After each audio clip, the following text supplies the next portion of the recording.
Olá, eu sou Alexandre Maron. Oi, eu sou a Carol Barreiras, do canal It Falida. Esse é o último episódio do podcast The Undoing. A gente passou as últimas 6 semanas comentando a minissérie da HBO e só hoje a gente descobriu tudo. Finalmente, né? A gente descobriu tudo. E se você caiu por aqui, por acidente, para agora. Vai ver toda a minissérie e depois volta, porque agora a gente vai comentar o finalzão mesmo da história. Pois é, aqui agora a gente fala tudo, né? Não tem... Ai, meu Deus, tô nervosa. Não fica pedra sobre pedra. Bom, a gente chegou ao final da jornada, né? Descobriu tudo, todas as nossas suspeitas foram resolvidas, ou parecem ter sido resolvidas. A gente pode optar por teorias da conspiração. Será que os roteiristas estão enganando a gente? Mas eu acho que não. Talvez. Eu acho que a gente chegou nas resoluções importantíssimas para nossas vidas nas últimas 6 semanas. A gente conseguiu saber o que aconteceu. Será que a gente devia saber desde o início, né? Eu acho que sim, viu? Eu acho que a gente já tava na nossa cara e a gente escolheu não ver. Do nosso nariz, exatamente. Tava pensando aqui que a gente podia começar do começo mesmo, assim. Grace e Henry, né? Juntos no quarto, naquele momento ali que se fala, epa! Né? Opa, a arma do crime está na casa do garotinho. Pois é. Está no case do violino. Coisa bem específica. No case do violino. Então, muita gente ficou falando durante a semana, assim, eu vi os comentários e tal, o pessoal confabulando de que o Henry seria o culpado do crime. Assim, a gente ficou até um pouco defendendo ele na internet, porque, de certa forma, a gente não acreditava muito. Porque, desde o início, eu não achei que ele fosse o culpado desse crime horrível. Ele é um adolescente, mas ele, sei lá, ele ainda não tem essa vibe. Nada no personagem, eu acho, que mostrou nada relacionado a isso, mas eu achava sim que ele poderia estar escondendo algum segredo, alguma coisa, e por isso a arma do crime tinha ido parar nas coisas dele. Isso. E a gente viu que era meio que isso mesmo. É um daqueles momentos nesse tipo de história em que você fala assim, é uma cena importante, mas, né, tem explicação pra isso, né? Ele tá querendo... Sim. Ele, obviamente, quer proteger o pai a todo custo, né? Eu acho que talvez a grande coisa nesse momento ali, pra mim, tipo assim, é a prova da importância de você ter um ator muito bom no papel do Henry, né? O Henry, ele é muito importante na história. O Henry, ele é o ponto de conexão, ele é o mais forte que eles têm, ele é a coisa mais importante da vida dessas pessoas e tal. Ou devia ser, né? Mas os dois, assim, em diferentes momentos da série, tanto a Grace quanto o Jonathan falam que a coisa mais importante da vida é o filho. Então, por eles terem esse amor incondicional, muitas vezes eles se pegam em situações um pouco absurdas por causa disso, sabe? Então, eles vão, não, eu vou tentar fingir que somos uma família feliz, ou então, vamos ficar junto, ou então, eu não poderia ter feito isso por causa do nosso filho. Então, ele é sempre meio que a cartada, assim, pra tudo acontecer. Exatamente. Ele é parte, né, da motivação pra Grace fazer o que ela fez, né, ajudar o marido a tentar sair daquela situação, né? E também pra depois acabar com o marido. Exatamente. Mas eu acho que tem uma coisa muito curiosa nisso, que é personagens que ao longo da trama, enquanto a gente não tem certeza, né, dos acontecimentos, alguns personagens, eles parecem até incômodos, assim, né? Enquanto eles estão incrédulos ou quanto eles não estão seguindo, né, deixando a protagonista agir. Acho que como é que é? Quem venceu nesse final? Por exemplo, o Franklin, que tava dizendo o tempo todo, esse cara é um traste, se livra desse traste. E ela não, enquanto ela não ouviu o pai, né, ela tava dando corda pro traste, né, se dar bem e tal. Esse homem sofreu muito. Isso. Ele teve que ver 17 anos junto com o cara. Ele já sofreu demais, assim. Ele merecia essa glória do final. Mas eu acho essa cena da Grace e do Henry muito bacana. É engraçado, é a primeira cena do episódio, então é até uma pena, assim, mas é um jogo de xadrez de novo. O menino, ele tá o tempo todo, né, tentando controlar os pais, e aí eu acho que, de novo, uma coisa gostosa do episódio final, é uma maneira de checar, né, a qualidade do que você tá vendo, é essa coisa de, cara, peraí, vamos lá. Todos os momentos em que o Henry tava fazendo perguntas incisivas pro pai, ou depois pra mãe, pro pai, eram, na verdade, iluminados pelo fato de que ele sabia que o pai era o assassino, né? Quer dizer, pra ele a tese era, meu pai é um assassino, meu pai matou essa mulher.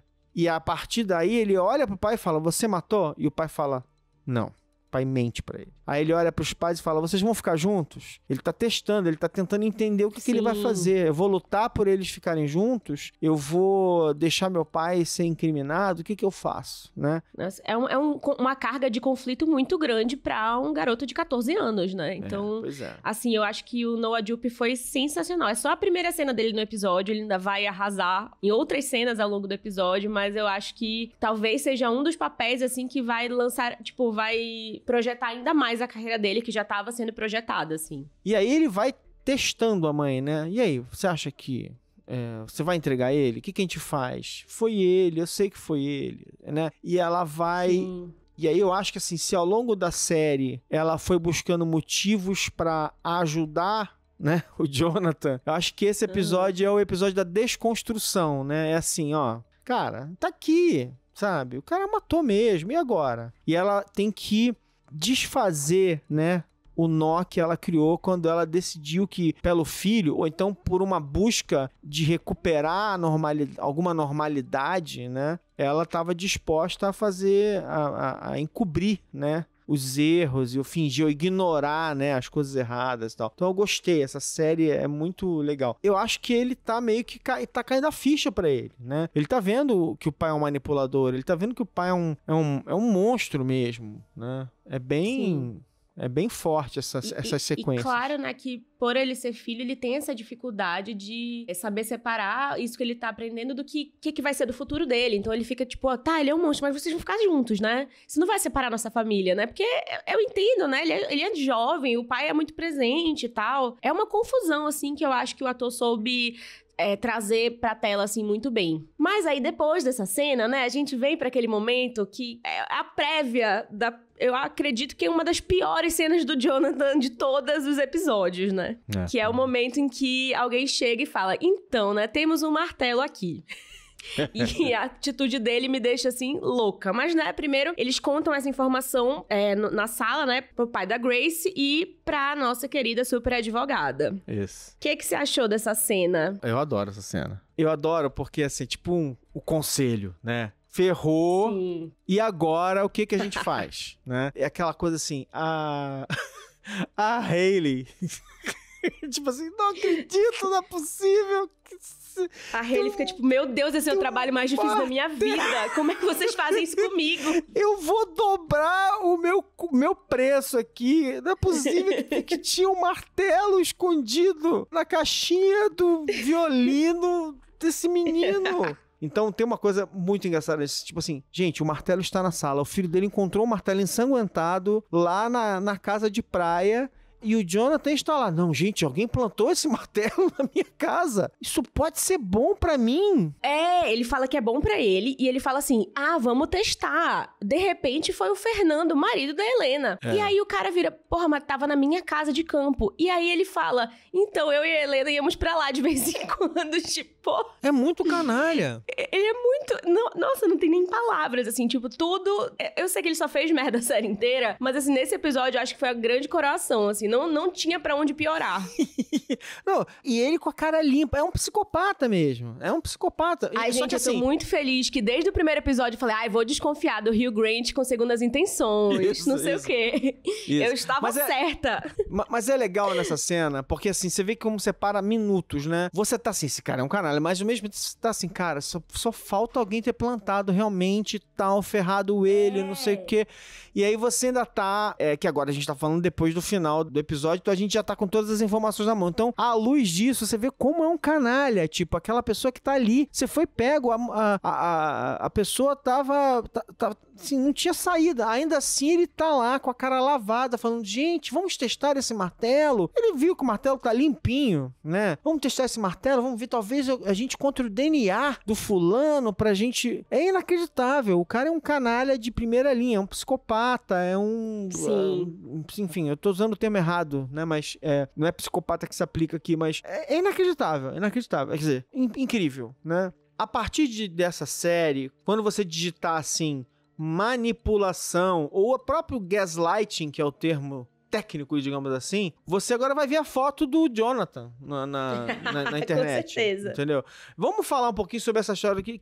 Aqui é um caso clássico de gaslighting, né? A gente tá ouvindo esse termo, é um termo em inglês. Gaslighting é o seguinte, é um termo que define o Jonathan, né? Já que é um termo dos homens, eu vou fazer mansplaining não para você que você sabe, mas para o nosso ouvinte aqui, tá? Esse termo define o Jonathan como um grande canalha, porque ele vem de uma peça chamada Gaslight, de 1938, né, que ganhou uma versões. Coisa que eu não sabia, eu só conhecia pela versão do cinema de 44, que é um filme incrível, inclusive.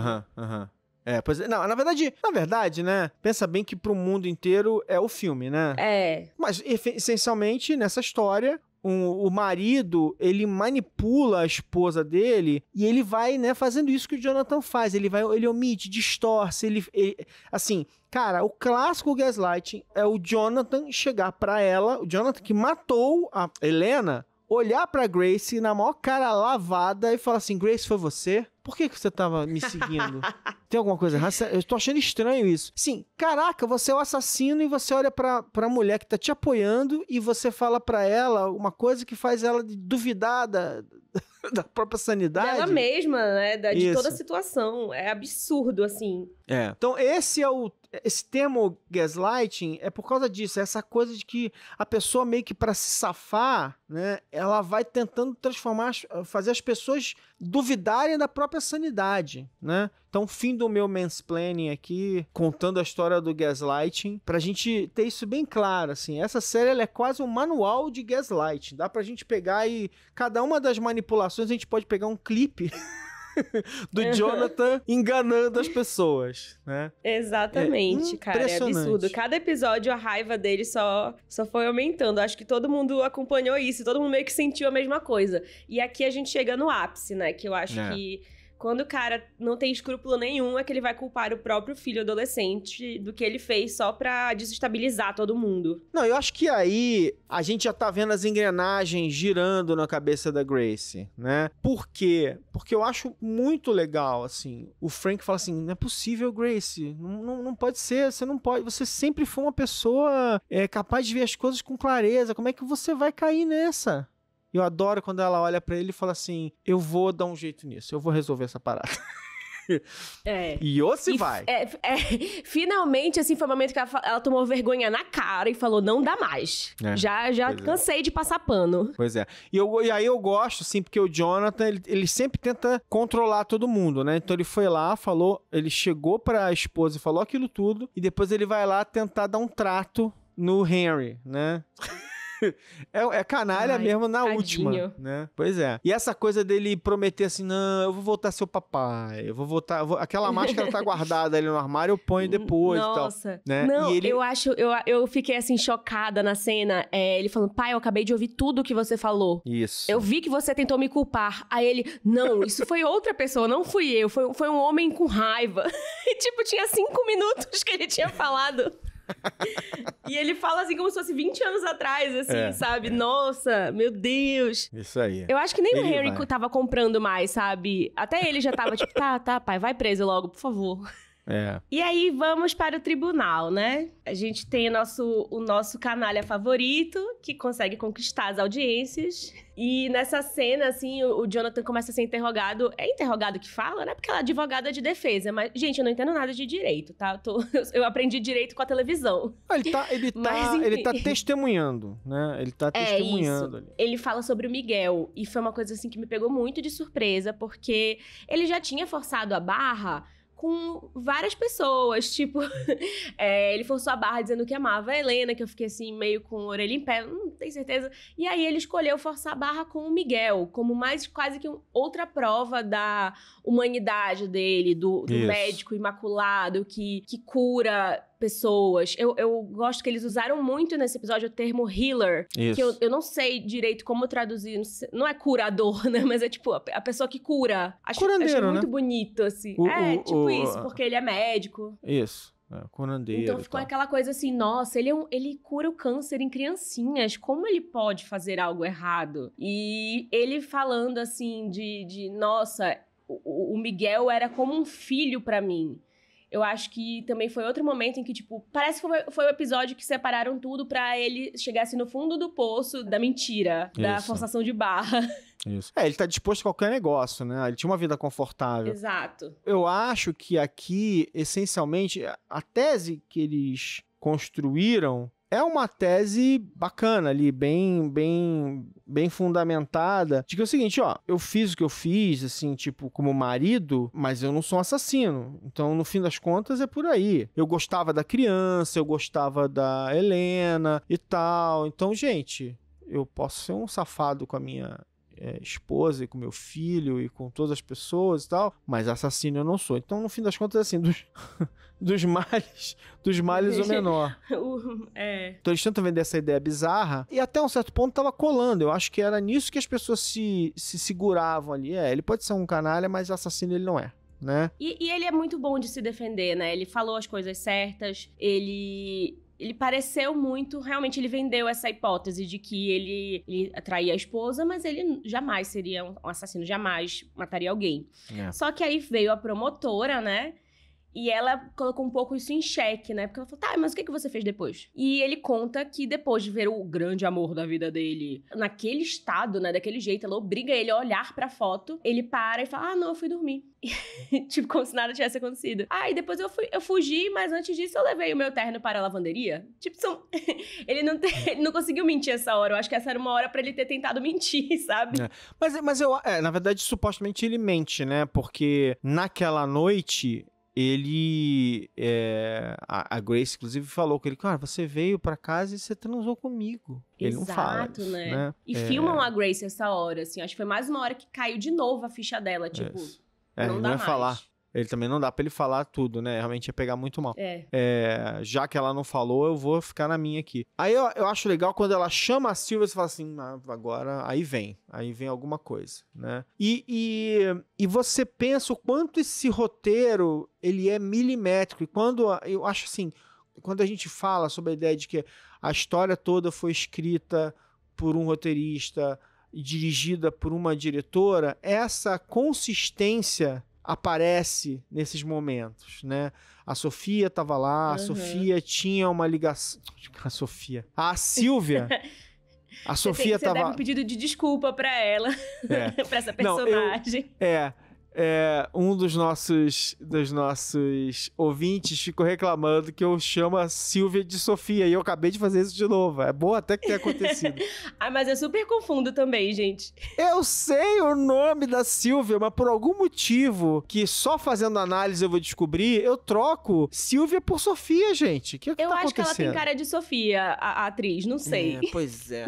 Então, é a Silvia, que tá na série desde o início, mas que disse que tinha uma relação, ela tinha estudado junto com a Catherine, a promotora, e aí que isso veio agora e tá lá, né? E acho que ali estão elas... Se a gente vê aquela cena assim, a gente não viu o que elas estão discutindo, mas obviamente tem um plano se formando ali. E eu acho que tem uma coisa muito importante aqui, da maneira como a Grace vai derrotar um manipulador, né? E é fingindo que ela tá fazendo o que ele quer. E aí, nesse ponto, finalmente ela vira a psicóloga hábil, fria, né, que a gente imagina que ela é no início da história, né? Eu acho que isso até se conecta com o que você estava falando do gaslighting, porque a gente viu ela como uma psicóloga muito foda no primeiro episódio, e é como se isso tudo desaparecesse por 5 episódios, porque ela tava focada no Jonathan, e no amor e na família, e ela acabou ficando cega pra tudo que ela é. E foi um episódio que ela retomou isso, então é uma liberdade, assim, também, dessa coisa tóxica que eles tinham, sabe? Que ele fazia ela duvidar dela mesma. E ela teve coragem de sacanear com ele que ele tava merecendo, né, gente? Ai, foi tudo. Já tem spoiler, foi tudo. Isso. Não, e eu acho o seguinte, que a cena dela com o Henry ajuda também a iluminar isso um pouco, né? Durante algum tempo, eu acho que ela achou, minha opinião, é que ela achou que a maneira de fazer bem para o filho era tentando proteger o marido e poupando o filho daquela decepção. Porque, de alguma forma, eu acho que ela acreditava que havia alguma chance do Jonathan não ser um assassino. Mas quando ela entende que o Jonathan é um assassino, é um canalha, tá manipulando as pessoas, ele é capaz de qualquer negócio, aquilo tudo, ela saca e ela fala assim, não, peraí, o jeito de eu fazer o bem pro meu filho, ouvindo finalmente o que o Franklin fala desde o início, eu preciso afastar esse cara do meu filho a todo custo. E a maneira de eu fazer isso eu preciso fazer isso de um jeito que não seja, que eu não posso mentir, eu preciso falar a verdade do início ao fim. Eu acho que ela construiu toda um movimento, né, claro ali do que ela ia fazer, porque ela não mente, ela tá fazendo todo o papel que ela devia fazer e ela deixa para uma outra pessoa fazer aquilo que é a promotora. Eu acho muito milimétrico isso. Milimétrico, achei muito bom. E aí, né, a gente tem a nossa super advogada, Hayley, mesmo que ela, enfim, né, não tinha como ela vencer, porque a Grace ia jogar esse golpe maior, né? Mas ela continua sendo uma advogada muito foda. E aí, ela faz uma coisa que foi muito louca, muito absurda. Eu acho que todo mundo que viu esse episódio ficou muito desconfortável vendo a Hayley interrogar o Miguel. Doeu, né? Doeu pra você também? Nossa, doeu muito. Foi pesado, né? Doeu muito. Acho, é uma daquelas cenas que você fala assim, nossa, a Hayley também tá disposta a qualquer negócio pra ganhar esse caso, hein? Nossa, mãe. Exatamente. E assim, dá uma peninha da criança vendo tudo aquilo, porque ele é muito caladinho. Ele passou a série inteira, né? Bem caladinho. Pois acho que a gente até comentou que era tipo uma das primeiras falas dele, eu acho. E aí, eu acho que ela tem essa coisa de chamar ele pra tentar mostrar pro público que o Fernando e a Helena não tinham uma boa relação, de que eles brigavam, e pra tentar botar essa pulguinha atrás da orelha de que poderia ter sido o Fernando. E ela é muito inteligente fazendo isso, porque abre as possibilidades. É muito complicado. Eu acho que se eu fosse jurada desse caso, eu não teria como não pensar no Jonathan, porque não tem uma outra opção. Não foi apresentado uma outra coisa, sabe? Não é o Jonathan ou o fulano. É o Jonathan ou o Jonathan. O corpo dela foi parar ali por algum motivo.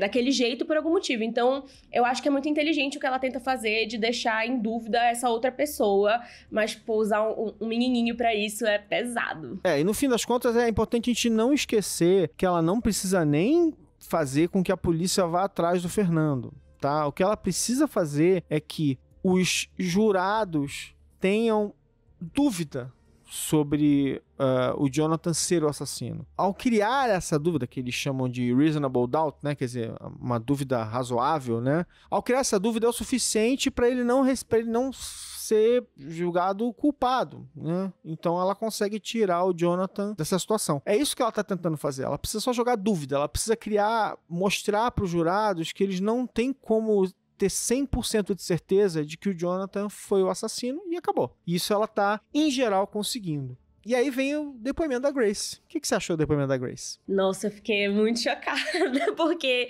no início não parece que ela vai fazer tudo aquilo que a gente tá querendo que ela faça, né? Porque primeiro ela tem que falar pra Hayley, né? Então ela mostra uma coisa assim muito... A Hayley quer tentar vender ela como essa psicóloga muito foda que nunca não veria o que o marido dela estava fazendo. Então, ela é muito confiável e dá certo. Naquele momento, a gente acredita em tudo. Ela se mostra muito profissional. Mas aí, quando a Hayley sai e entra a promotora, a Catherine, né? Teve uma hora do discurso que eu acho que me pesou muito quando ela fala sobre aquele negócio de que ela tem muitos pacientes que escolhem. Aí ela fala, assim, os nomes em inglês, né? Eu vou falar em inglês só pra vocês entenderem, porque é o nome da série, né? Ela fala... unknown, né? Não conhecer, unseen, não ver. Então, você escolhe não ver, você escolhe não conhecer. E aí, eu só fiquei pensando na minha cabeça. No caso dela, ela também ficou escolhendo o undo, né? O undoing, né? O que não fazer também. Como se ela ficou escolhendo na cabeça dela uma narrativa em que o Jonathan não tinha feito nada. E ela tentou fortalecer essa narrativa de todas as formas. Então, obviamente, ela já estava muito certa do que ela estava fazendo, já foi tudo combinado, mas eu acho que foi mais aquele estalo, assim, nesse momento de que ela estava falhando quase que com ela mesma, porque ela estava escolhendo não ver aquilo, não sentir aquilo, não conhecer ele de verdade e agir como se ele não fosse capaz de fazer aquilo, sabe? Então, foi um momento, assim, muito suave no discurso, mas eu acho que ele praticamente justifica o nome da série, né? O desfazer, o que é importante, é quase que como desconstruir essa ideia que ela tinha da família perfeita. E por mais que ela já tivesse certa do que ela estava fazendo, eu acho que naquele momento foi mais, assim, jogaram mais um pouquinho de areia no caixão, assim. Na cova, não sei como é que é essa expressão. Mas é engraçado isso. Sempre tem aquele amigo que é muito, muito esperto, que sabe, que entende muitas coisas, que percebe muitas coisas. A gente é sempre melhor pra entender o problema do outro do que pra interpretar aquilo na nossa vida. Claro. Isso foi a prova. A gente tá com uma psicóloga formada em Harvard. Já falaram no primeiro episódio que a hora dela era super cara e não sei o quê. E ela não conseguiu fazer isso com ela mesma, né? Porque quando é com a gente, é diferente. Pois é. E ela deixou escapar essa coisa, assim, gigantesca do marido dela por quase 20 anos. Isso. E essa cena, ela termina num momento muito, muito ilustrativo, né? De novo, da atuação da Hayley, né? Porque a gente não... Até pra gente ficar na dúvida, eles não mostram muito bem o que aconteceu, todas as conversas da Hayley com o Jonathan, tudo fica meio aos pedaços, né? Então eu gosto quando ele fala, putz, ela traiu a gente, ferrou a gente, ela acabou comigo, tal. Ele olha pra ela e nesse momento ele deixa transparecer, né? O cara calculista querendo se livrar e tal. Exato. Mas eu gosto que a Hayley olha pra ele e fala assim, você é o culpado, você que perdeu a Grace. E é uma coisa assim, tipo, porra, então ela sabia desde o início o que estava acontecendo. Ela sabe que ele é um assassino, ela sabe... Tipo assim, seu idiota, como você não foi esconder direito esse martelo? Tipo assim, ela sabia desde o início. Isso. Ela sabe diante de quem ela tava. Ela sabe que ele é um assassino e que ele é um canalha e tal. Então essa cena é muito interessante. Assim, ela muito bom. Ele fica assim, nossa, nosso time perdeu. E ela fica tipo, cara, eu vou voltar pra casa com um cheque gigante desse job e você vai pra cadeia. Eu tô de boa. Não, é assim, eu não. Quem perdeu foi você, porque você é burro. É tipo isso. E, cara, ela realmente conseguiria fazer qualquer pessoa ganhar, mas ela teve o azar, né, de que a mulher do cliente dela foi contra eles, assim, mas ela poderia ganhar o caso que ela quisesse. Bom, aí a gente vai pro que é a sequência final do episódio e da série, né, que parece que no dia seguinte vai ter o julgamento, de novo, mais um dia e tal, mas o que a gente vê, na verdade, Jonathan desaparece, o Henry desaparece, porque o Jonathan pegou o filho e ele tinha prometido, né, não, filhão, quando isso tudo acabar, a gente vai voltar a ser pai e filho normal e a gente vai fazer aquela viagem que a gente tá falando e tal. E legal, né? Ele faz. Só que, claramente... Não era bem a viagem que a gente gostaria, né? Claramente a situação não tá muito normal, né? Eu acho que é arrepiante aqui, porque eu realmente comecei a temer pela segurança do Henry. Eu acho que a gente vê ali o Jonathan tá tipo assim, oscilando entre paizinho fofo e um monstro, paizinho fofo e um monstro, paizinho fofo e um monstro. Ele vai, fala alguma coisa e volta, ele vai e volta, ele vai e volta, ele vai e volta, né? Ameaça jogar o celular dele fora. Aí o menino fala, vamos voltar. Ele, não, tem que ser agora e tal. Isso aí. Eu achei uma atuação muito boa do Hugh Grant. Eu acho que foi quando ele ficou realmente louco, assim, no papel. Espero que ele ganhe coisas por isso, porque eu achei muito, muito bom. Eu não vi ele atuando assim tão bem há muito, muito tempo. E eu acho que aí também a gente chega naquela curiosidade de alguns episódios atrás, que o Noah Jupe disse que no 6º episódio tinha uma cena que ele achou tipo, meio que foi a principal do personagem dele, que era uma cena muito importante. Então a gente já sabe que ele tava falando dessa cena do sequestro, né? Que realmente ele também arrasou aí. Não, e essa coisa do... Você acha que o Jonathan ia realmente pular daquela ponte? Claro que não. Ele tava fazendo uma cena ali, né? Um canalha de início ao fim, né? Eu acho que ele... foi pra deixar a Grace com medo, tentar... O último jeito... Tipo assim, a última coisa que ele poderia ter pra tentar conquistar ela de volta, sabe? Eu fiquei bem satisfeito, tá? Com esse final. Você ficou satisfeita com esse... Acabou aqui? De repente, pum, acabou. Eu gostei muito da virada que tem no tribunal. E assim, eu acho que foi meio que a vingança perfeita e quase que a atitude perfeita, assim, pra Grace, por tudo que ela passou com o Jonathan e essa coisa de ter alguém sendo meio que analista dela, eu acho que foi uma jogada muito boa. Eu acho que a coisa da viagem de papai e filhinho também foi falada desde os primeiros episódios. Não, a gente tem que fazer uma viagem, pai, você nunca mais veio aqui comigo e tal. Mas eu acho que o que eu senti foi algumas coisas que a gente confabulou um pouco ao longo de ver os episódios e tal, a gente confabulou algumas pistas e tal, que elas não tiveram uma importância, assim, no final, que eu fiquei quase que esperando isso. Mas eu não sei se foi uma coisa nossa, assim, de repente, tentar ficar vendo coisa onde não tinha e ignorar o que era mais óbvio, que era o Jonathan, sabe? A sensação que eu tenho, às vezes, é que ele foi tão bom de enganar a Grace que ele enganou também o público. Porque tava na nossa cara que ele era o assassino, que ele tinha cometido tudo isso, tinha todas as pistas, tinha tudo, mas de alguma forma a gente tentava querer achar uma outra coisa. Não, na verdade não foi ele, na verdade foi fulano, não sei o quê. E a gente tentava fazer essas teorias da conspiração quase que pra inocentar ele, porque ele falava com tanta propriedade que não tinha sido ele, sabe? Isso aí. Então, assim, eu gostei muito, mas tem algumas coisas que eu queria que eles tivessem, não sei se desenhado mais pra mim, sabe? Que ficaram subentendidas, mas eu queria ter visto a cena, sabe? Isso. Eu gostei, eu acho que tudo que eu vi na série era consequente, era assim, fazia sentido e se encaixava, né? Talvez a situação que tenha sido o maior desvio, mas que eu acho que era importante para criar essa dúvida na cabeça das pessoas, é a história da Grace andarilha passando perto do estúdio da Helena, que é algo que incomodou. Também tivemos uma ouvinte reclamando disso, acho que 2 episódios seguidos, né? Se você olhar o Upper East Side e o Lower Harlem ali, eles estão próximos o suficiente, num raio ali de algumas quadras, para que uma pessoa em Nova York que anda 10, 20 quadras com muita facilidade pudesse fazer isso numa caminhada, tá? Mas, de qualquer maneira, é algo que as pessoas ficam incomodadas. Mas por que ela estava andando ali naquele lugar? Eu acho que, na verdade, é o seguinte, é o suficiente, aquela cena é o suficiente para, no meio da temporada, já que o Jonathan estava tentando jogar a culpa em todo mundo, né? A gente ficasse junto na dúvida. Mas eu gosto disso. E aí eu gosto sempre de voltar,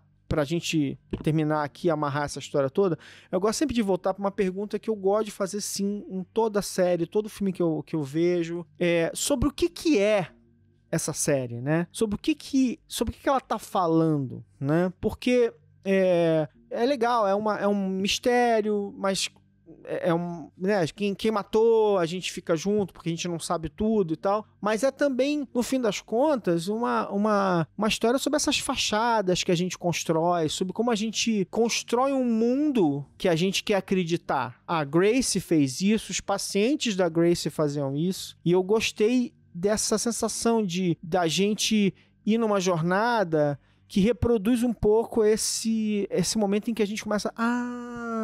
Putz, mas estava debaixo do meu nariz o tempo todo, eu só não estava conseguindo enxergar. É quase que um tratado sobre o que ela usa, o termo, né? Que é o viés das pessoas, né? O viés de confirmação. Que a gente fica buscando uma forma de justificar o nosso ponto de vista sobre o mundo. Então a gente vai juntando só as peças que interessam para construir essa ideia, né? Então eu gostei da maneira como essa história se desenrolou e montou essa visão. Eu fiquei surpresa, assim, teve momentos em que eu achei que a série iria por outro caminho, que ia ter uma puta teoria da conspiração e na verdade ia ser um assassino que ninguém nunca imaginou, mas eu acho que aqui o objetivo não era quem matou o Odette Roitman. Eu acho que o objetivo era justamente a gente saber quem era o assassino e parece que tentar fugir dessa verdade. E eu acho que isso faz muito sentido com o que a Grace estava passando. Então, olhando dessa forma, assim, eu acho que a série fica até mais inteligente, né? Eu acho que a gente, como público, teve a mesma experiência de uma das personagens, que é tentar fugir dessa verdade iminente e encontrar uma narrativa que faça mais sentido pra gente, sabe? E claro que eles brincaram com isso, colocando algumas pistas. Mesmo assim, claro, eu queria que eles tivessem justificado melhor, sei lá, a Helena e a Grace se beijando no elevador, que a gente falou em todo episódio que a gente queria alguém, opa, isso tá errado. Ou então, pelo menos explicar assim, tá, eu acho que a gente teve a explicação de que a Helena estava um pouco obcecada mesmo com a família do Jonathan, mas assim, eu achei... Não sei, eu achei que talvez essa parte eu tenha achado um pouco pequeno. De repente eu queria, sei lá, que a Helena tava querendo matar a Grace, ou não sei o quê. Porque, não sei, às vezes a gente gosta de um novelão também. Bom, mas assim, eu acho que a gente chegou no final dessa jornada. Eu adorei passar por essa jornada com você, Carol. Foi muito legal, eu também viu? Adorei, Maru. Acho que foi tudo. A gente conseguiu dissecar cada episódio. Eu acho que expandiu, assim, a nossa experiência nesse universo tão louco que foi essas últimas 6 semanas. Trabalho mais chato do mundo, né, Carol? Olha, gratidão por esse job, porque não tem nada mais maravilhoso do que assistir uma série, pensar detalhe por detalhe e ficar horas conversando sobre isso. Pois é. Gente, chegamos aqui ao final da minissérie e aí ao final do nosso podcast sobre essa minissérie que capturou nossa imaginação durante 6 semanas aqui, né? Obrigado, Carol, por estar junto comigo. E obrigado pra HBO, né? Porque, afinal de contas, é muito difícil fazer isso, né? Ficar vendo seriado legal e conversando sobre ele, né? Ai, muito obrigada, Maron. Eu adorei fazer esse universo maluco de The Undoing, de secar cada episódio. Foi muito legal, acho que deixou a experiência ainda mais bacana. E como você falou, né, também, muito obrigada, HBO, porque eu acho que eu ainda não conheci nada mais legal de fazer como trabalho do que isso que a gente fez. Muito obrigada pra todo mundo que ouviu, porque eu acho que essa conversa depois do episódio, às vezes, é mais legal até do que o episódio, porque é isso que torna a cultura pop tão maravilhosa. A gente fica... quando a gente assiste, consome alguma coisa que é tão rico que dá vontade de ficar falando sobre aquilo e nunca termina o assunto, sabe? Pois é, isso aí. Então, obrigado, queridos ouvintes, por estarem com a gente esse tempo todo. Ó, a conversa continua, tá? Podem mandar seus comentários e considerações. A gente tá adorando. Volta e meia eu recebo uma mensagem interessante do pessoal indo e vindo nas teorias. Mas agora também é hora de vocês, ouvintes, também fazerem suas considerações finais. Então, vamos lá, vamos pro Twitter, vamos conversar. E estamos aqui aguardando. Meu Twitter é @AlexandreMaron. Meu Instagram é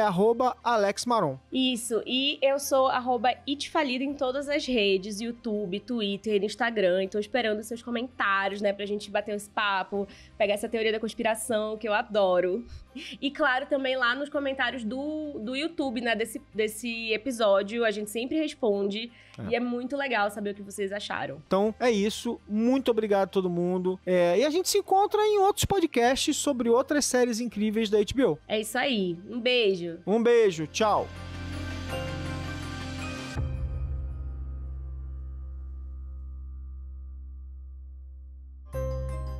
Você acabou de ouvir o podcast oficial de The Undoing, a minissérie da HBO, escrito e apresentado por Carol Barreiros e Alexandre Maron, dirigido por Alexandre Maron, produzido por Guilherme Pinheiro e Maiara Isidoro, editado por Jéssica Correia. É uma produção da Ampere e da HBO. Ampere.